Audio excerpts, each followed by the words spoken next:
Good morning.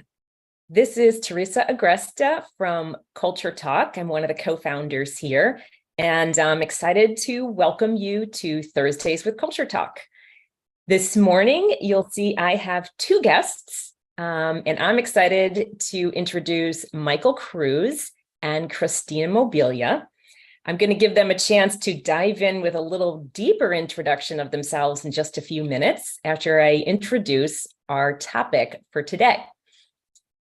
So if you are new to this conversation, CultureTalk is a platform that turns organizational culture into a tangible business asset. One of the reasons I'm so excited about today's conversation is because Michael and Kristina are going to share an ongoing work in progress case study that is a live illustration of that concept of how do you take your workplace culture and use it as an asset to drive results across the employee experience. We've been talking about a number of critical paths this year at CultureTalk, and one of them that we're really diving into in this 2-month period is the employee experience. And there are a number of ways that you can take the work that we're doing here and the work that people like Michael and Kristina, who are certified to do this work, are partners with CultureTalk, and to bring it into specific aspects of the employee life cycle to drive outcomes and improve results. And so we're going to talk about three really components of that today. We're going to take a look at how does understanding your organizational culture help with your employment brand and the recruiting messages that you're putting out there. And then how do you use that same tool to create a better hiring and onboarding experience? So we're going to dive into that and learn about the journey that they've taken at StoredTech and the ways in which they're integrating this work. So I'm excited to welcome Kristina and Michael to our conversation this morning. So good morning, you guys. Good morning. Yeah. So maybe you can start by just taking just a moment to introduce yourself, because you're coming at this from two different angles, two different perspectives. And it'd be great if you could share what your role is and a little bit about how you bumped into us here at CultureTalk and what our relationship has been. Okay. Want to go? Ready to go? Yeah. Sure. So again, good morning. My name is Kristina.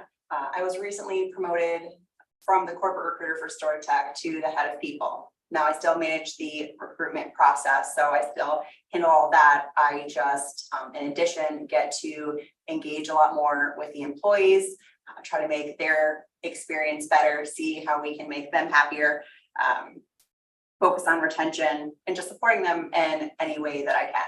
So prior to StoredTech, I was in recruiting, sales, mentoring, things like that. So I've always had a passion for building relationships with people, and that's kind of what got me to where I am today. Now, as far as CultureTalk goes, CultureTalk was new to me when I started with StoredTech, and I utilized it in the recruiting process. So the way that I utilize it is I ordered the CultureTalk pretty early on in the process, and we use it throughout the whole interview process and bringing them on. So we do that. We want to validate and make sure we pull their top 3 archetypes and make sure that they will be a good fit for our team, for our culture, to deliver what we're trying to do, which is client delight. Nice. And when you talk about that, Kristina, you're referencing the individual assessment and that step of the process that's in the hiring component, where you're bringing somebody through the individual survey as a distinct step in the process.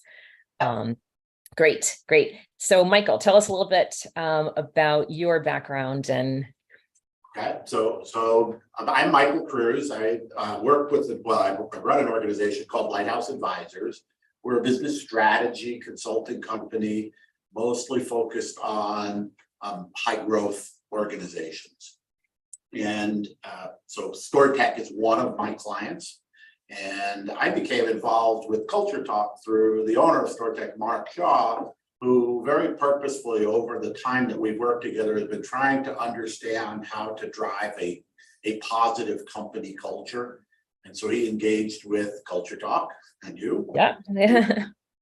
to do a brand analysis. And that was about the time you were developing the individual survey. That's right. It was very early in our journey. Yeah, so that's why I love the StoredTech story. So Mark saw the value of the individual surveys and went and did it. And so then I became certified so that I could help understand and help the company grow its drive toward culture. And so while there is no long flowing written culture document, because they tend to be more aspirational than real, here it's all focused on what the real culture of the company is. And everybody in this building knows what the culture of this organization is. Yeah. So when you say that, I think it would be really interesting to, give us a little bit of the talk. What's the shop talk around StoredTech, around the culture? And I know we're going to talk in terms of archetype, but tell me how that lands and how that maybe is shared, peer to peer, person to person in that real live, tangible tool way. So everybody at StoredTech knows job one is making customers happy. It permeates everything that they do. We actually, when we first surveyed the company, the archetypes were a hero. So it was about getting stuff done, being focused on accomplishing tasks, making customers happy. And then it had some other elements to it. And there was a caregiver, which was very personal, dynamic, working through individuals, helping them. Over time, as the company continued to grow, we resurveyed the company, and it switched a little bit because as the company went from 100 to over 1,000 clients, you couldn't give that same personal level of attention. So we found that the company shifted a little bit to the magician archetype, which is about doing the right thing, but doing it in the right order. And as the company grew, it added a lot of tools, it added software to help make sure that there was a high touch environment for the client, but they weren't going to get their personal engineer anymore. And so they ways to make sure that happened. And then the third element of the company is just enjoying what they do. And if you walk around any one of the facilities at StoredTech, there are places to do a little workout. There are gaming tables. There's stuff in the refrigerators. There is a definite sense of we're working really hard, but let's have a good time while we're doing it. And I would say that's the embodiment, if that's what you're asking.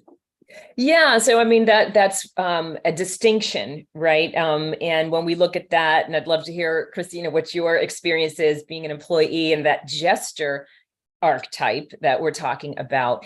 I think there are a lot of organizations who put those types of perks in place, but they're just like a surface level layer on top of things, sort of like, well, what can we do to make people happy? Let's throw in some of these, games or food. And sometimes we hear beer on tap or other things, but there's a real difference. And we were able to measure that in the organizational profile that we looked at StoredTech, where we could really measure the presence of that gesture archetype. And it really comes from the leadership on down. And it's experienced, I think, in a very authentic way there, that these things are taken serious. They do take fun seriously, maybe not always taking some of the work so much to heart. I mean, it's important, it has to get done, but it also, we have the ability to lighten up, let go of the stress, and to be able to connect with each other on a personal level, and still, behave like heroes. So there's a dichotomy, there's room for both. But Kristina, just from your experience, what does that look like? That dichotomy of the hero and the jester, perhaps. Yeah. So, another thing, that I think is very cool about using it through the entire process is everybody is different, right? So when we get these profiles back and they don't have a jester, in their top, and it could be towards the bottom even, we tailor questions, and Michael actually has helped me quite a bit with this, being able to tailor these questions to figure out, if we don't have the same archetypes, or they might be, everybody's different, so they may not match up. Does that mean that they're not a fit for us? Does that mean that they're not going to work in our culture, the team? And that's not true. You just have to be asking the right questions, right? So from the leadership on down, we use these through the interview process to, give us an example of a time that somebody made a joke, maybe when they shouldn't. How do you react to that? And that comes up a lot because, again, with us being a high jester, you have to be able to work together to appreciate that. If someone doesn't appreciate that in a way that it's going to bother them on a daily basis, then this may not be the best culture for them, and that's okay. And I know we'll get into this later, but again, goes into mishiring and things like that. If you bring somebody in a culture that is truly, it's not a culture that they desire to be in, they can do a lot of damage internally to the team you've already built, and you end up wasting a lot of time, effort, and money hiring someone who probably shouldn't have been there in the first place. Yeah. What are some of the statistics around that from a hiring perspective? If you got to handle it, because I know hiring is something that, especially in a technology environment, that there can be high turnover with staff like engineering and sales. Those can be some of the most challenging positions to hire for. So what do you guys find in terms of, statistically, what's true in the industry, and what has been your trajectory? What's been your experience around retention? So a few years ago, when we were working through annual planning, one of the key areas of concern for the company was staff turnover. It was really, really high. And in some cases, of the people who were hired, as many as 50% of them were gone in the first year. Wow, that sounds painful. So it's very painful, and it's very expensive. Very expensive. Damaging to your relationships with your customers, your clients in this case. So we really started focusing a lot more energy on specific behavioral interviewing to test where people were in their use of their archetypes. So are they their strengths or their weaknesses? I mean, I think the key to know is there is no one right archetype here. And over time, we've had people come through that have every single archetype. Right. Takes all kinds, right? That's the best kind of diversity we could get. And normal. So what we're testing for and what we start talking about is normal people want to blend in, right? So on that first few days, that first week of a new job, almost all of us mute our natural behavior and watch what's acceptable behavior in that environment. And so we paid a lot more attention to, on the front end, helping people understand what the culture was. Their second hour on the job is a conversation about culture. Right. And the company's culture and their culture and how this all comes together. So it's treated very, very seriously, but it's treated in a nice way. And we say that's like two sides, right? So you're doing great demonstration of there's two sides to the culture equation. One is the individuals and how they show up, and the other is the organizational culture. Right, and how you adapt, right? How you use your strengths to enhance what the company is asking you to do, but understanding very clearly what the expectations of the company are. Right, what it really feels like to be here. Yeah. So on a really positive note, the benefit of focusing on that was that in the last year, I think there's only been one, which makes it like 3% turnover of somebody within a year.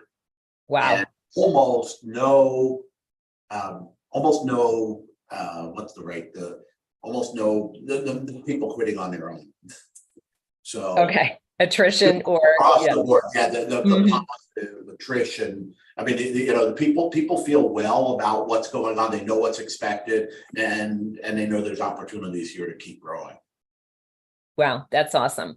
So there's definitely clear intention throughout this process, right? So everything from defining what it, the recruiting messages are. I mean, Kristina, tell us what your recruiting website, the URL for that is. It's telling, right, from that.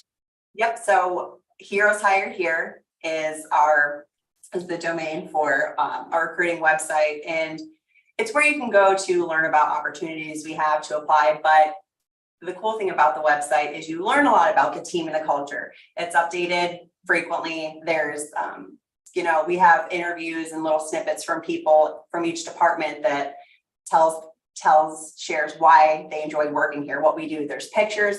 So starting from there, and even in the recruiting process, the first time I talk to someone on the phone, I share with them what it's like to work here, and all of leadership, everyone who interviews throughout the whole process. That's something that's carried out. We don't want to, we want no misconception on what it's like. We don't want to fool anyone to thinking that they want to work here. And to be honest with you, I've had people say to me before on the phone, you know what, I don't think that's for me. And they would be Right. great job. Could they do the actual work? Absolutely. But they were like, that doesn't really sound like a place that, and I think that's great, because we'd rather stop Way better.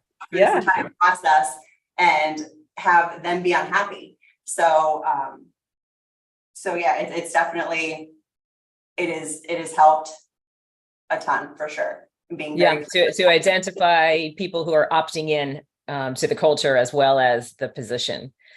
Yeah. Awesome. So, all right. So that's the recruiting message. One of the things we call the employment brand, all those things that, and I love the way that everyone's on the same page about it. I love the way that the leaders can speak the same language and they're giving the same messages. And so it's just become part of how we talk about our organization. So then you mentioned then at some point in the process, we move on to the next step. So they've been attracted to your organization. They're either opting in and saying, yes, I'd like to continue the conversation. At what point you mentioned giving them an individual survey, and now we're taking that sort of that look at the second half of the equation. Yeah. So after we talk to them initially, and they interview with the hiring manager, we order their CultureTalk survey, we go over that, and then we proceed on to someone else in the process so they can validate and really tailor those questions like I was talking about earlier to see how they're operating. So for instance, we're very high hero, and I want to say 95% probably of our employees have hero somewhere in their top 3 archetype profile. So that being said, are they operating from their strengths or their weaknesses? So being a hero can be great, but of course there's downsides too. So are they going to get together with their team, pair up, and be a hero with their team to get things done quickly, appropriately, efficiently, to ensure that client delight? Or are they going to operate from a shadow side and they're going to be like, I'm a hero, I'm going to run everyone over, I'm going to get it done just to say that I checked it off the list, and that's it? Because again, you can be operating from different sides, and Absolutely. shadow in that particular instance that's not good for the team, and could be not great for the client as well. So Yeah. we want to make sure that it's a matchup with again, the team and the culture. Yeah, that's awesome. And so, Michael, I know that comes out of a component of your work, this behavioral interviewing process. And I hear there's a book. I know there's a book. Tell us a little bit about your work around behavioral interviewing. So yeah, if you go looking for books on how to do interview, we don't train managers on how to interview. And there really are no books out there. There's a ton of books for how to answer the questions that hiring managers do, but there's nothing for the managers themselves. So a bunch of years ago, I wrote a book called Hire the People You Want and the Questions You Must Ask to Get Them. So this is all about identifying traits that you want in people, and then asking specific behavioral questions, as Kristina just said, Right. to figure out how they can give you specific answers with, who they were trying to help, when they were trying to do it, what company they were with. We want the details. And really predicated on the idea that people do what they know, what they've done before. We're all creatures that repeat those things that have worked for us. And so if I can predict better how you're going to behave in this environment if I get an understanding of how you've behaved in other environments. Right, right. And then pairing that with the outcomes of their culture talk assessment, I believe allows you to hear better what their answer is. So now you've got a lens through which and a common language through which to hold this interview or to, conduct this conversation. So, tell me how that goes. Now, everyone at StoredTech knows the language of culture talk and understands archetypes. How does that enhance this behavioral interviewing outcome? Well, I'll give you one example, a concrete one that we had a client, we had an interviewee come through that his lowest was gesture. Now we know it's high company and it's his lowest. Now, again, almost everybody can adapt to whatever is expected of them. That doesn't eliminate anybody, yet it does force us to ask some questions. So one of the questions we asked this person who was going into the call center was, give us an example of a time that you were distracted while you were trying to solve a customer's problem on the phone. Can you think of a time? He said, oh, it happens all the time. I said, well, give us a specific example. He was very specific, the company, what the problem was, what he was trying to solve. And so the interviewer said, what did you do? And he said, well, I put the client on hold and told everybody to shut the hell up. And so, that which if you know StoredTech's culture, that could very well be the CEO standing behind. Yeah, it may well be. That's off to market. It's probably going to get louder because they know they got under your skin. There's a little bit of that shadow gesture coming out. So we asked him a couple of other questions, and as we dug through, somebody went, the hiring manager was smart enough to just say, hey, by the way, here's what we do. We might stop and all go for a drink at some point in time to go do something, so to get through the rest of the day. And he said, I could never work in that environment. And he opted out. And he opted out, right? The company, better for the clients. It's also better for the candidate who's about to quit his job and start a new job and then have to restart his search. Absolutely. That's a great point. We're definitely coming at this from the employer perspective in this conversation, but a very fair point, Michael, as well, in terms of the potential employee and the disruption to their life if they take a job that doesn't turn out to be a good fit. So it creates fairness as well. Yeah, and it makes people happy, right? Because they don't take something that makes them miserable. Yes. Yes. Okay. All right. So we're interviewing, we're finding how we're getting clarity around how people show up, what's important to them, and we're communicating effectively and honestly, which I think is lacking frequently when a company gets super focused on filling seats and nervous that they're not going to, be able to hit some of their goals. So now you get to this onboarding, and Michael, you talked a little bit about the onboarding process. And I think onboarding, well, this conversation about retention begins back at the beginning. When do you start retaining them? Well, before you even hire them. But onboarding is critical and such a missed opportunity. So many times we know how important it is, and yet I think many times companies really miss the mark around the onboarding process. So a couple things you guys do that just continue to integrate, the thinking and drive some of that home. Tell us about your onboarding. So onboarding here, and Kristina's picking it up as we go forward, but I've been involved in the onboarding process. First is a definition of onboarding in StoredTech. The definition is the time it takes from that person, from the day they start till they're fully productive. So they're giving you 100% of what you expected their contribution to be. So it's not an event, it's not the orientation, it's a process with check-in points. Now, to say it's a work in progress always, because you have to train your managers to be critical thinkers and make sure that they're assessing. When I wrote the book, I talk about when you have an opening, there's huge pain for the person who's doing the interview because they're probably doing part of the job. Absolutely, right. When it first starts, if you start seeing things that aren't quite clicking, your tendency is to say, well, I got to give them a little more time.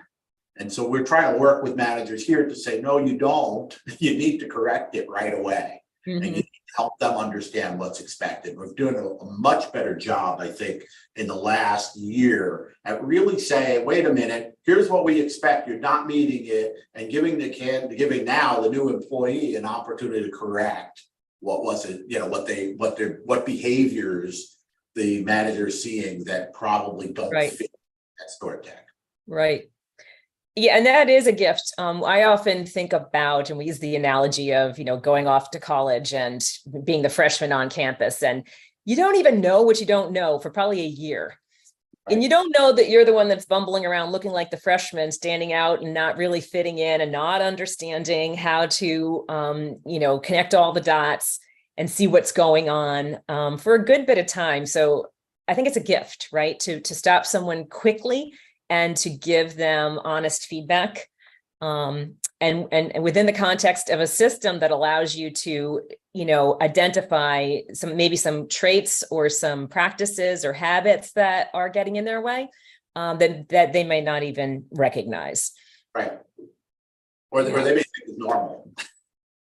Right. Or maybe it was normal, at their previous job, and it's not going to work in this culture. Yeah. Okay. So then that onboarding, and then at the orientation itself, you give them some tools. So Kristina, what goes in that packet, and how does that, continue the integration into StoredTech? Yeah. So with everyone's onboarding packet, that's full of lots of goodies, but they get the CultureTalk conversation tip sheet. Now there's a different tip sheet we take their top archetype, whether it's, the hero, jester, magician, innocent, there's 12 of them. So I print out a copy of the CultureTalk tip sheet, and what that does is it teaches you really how to communicate tips on if you're having issues with different archetypes, right? Because everybody's different. So it'll take your main archetype, and it's just a tip sheet on how to communicate with others with different top archetypes. So it shows you a little bit about how you can connect with somebody who's approaching solving the same problem from a different perspective, areas that you might bump heads a little bit because you just really think about it differently. And so it helps to try to tie everybody back to our job is to make the customer happy. So let's figure this out and let's have a conversation. I love the tip sheet because I think the predication is what I say is not what you hear.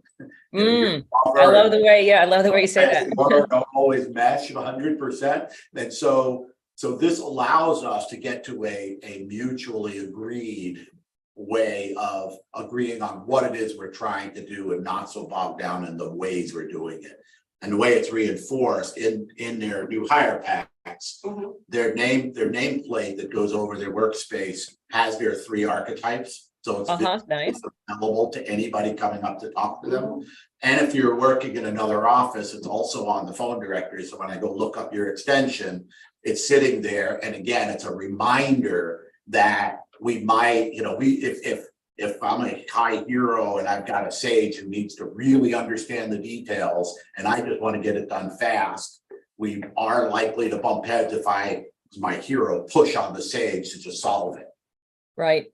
So it behooves me to slow down a little bit.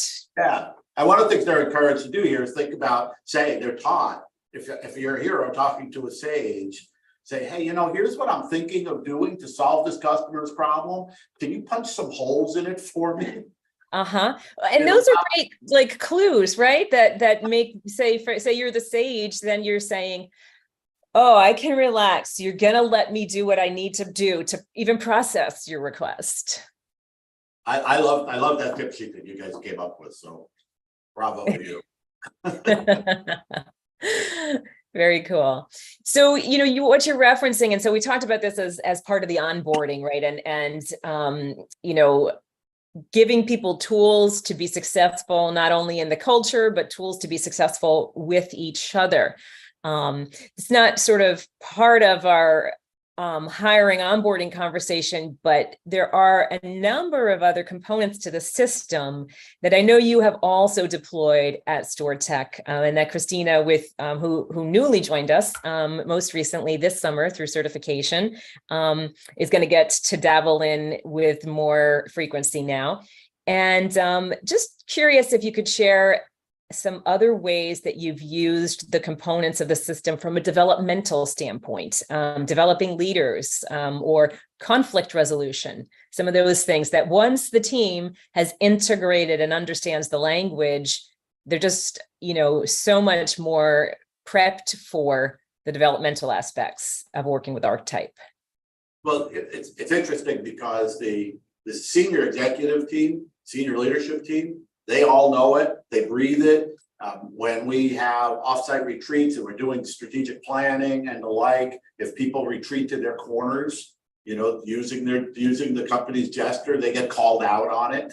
Uh-huh. And, oh my gosh, here we have a great idea, and all you want to do is examine it. Your ruler's coming through, and it's just we gotta think a little more broadly, and that conversation happens a lot.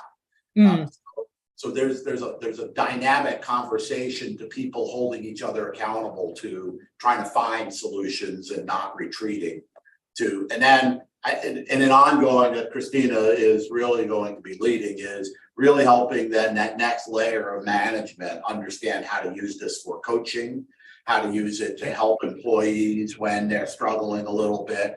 Again, using some of the tip sheet points to make sure that those conversations are structured in a way that employee can receive it in a productive manner.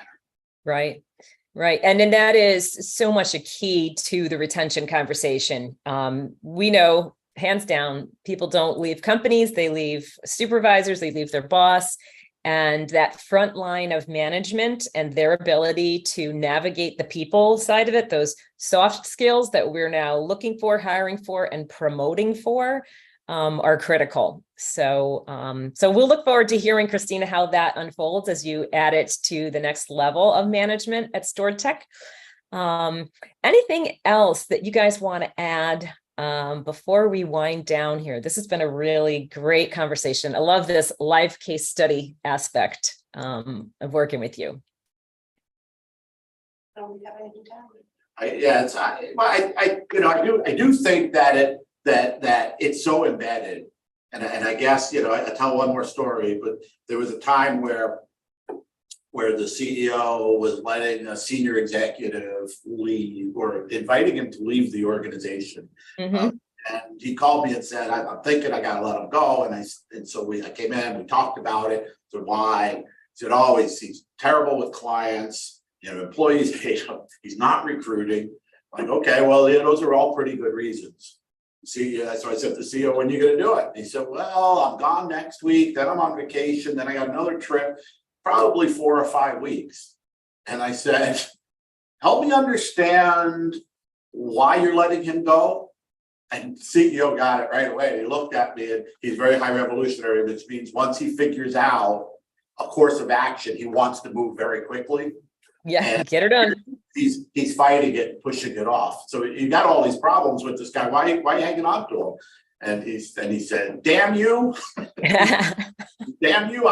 You're using your revolutionary on my revolutionary, and wound up being that he made the decision to terminate the guy the next morning. And everybody in the company rejoiced because he was causing all these problems. And of course, this always comes out after you make those decisions, not in the process leading to it. Right. Absolutely. It's when is it safe to say, yeah, I was holding my breath, right? Exactly. Yeah. Yeah. So great decisions on the way in, and a helpful way to eliminate people who are dragging the culture down. So awesome. Well, tell me a little bit as we close up here, Kristina, who makes a good fit? What kinds of people are you looking to hire and bring into StoredTech? What kinds of openings are you recruiting for?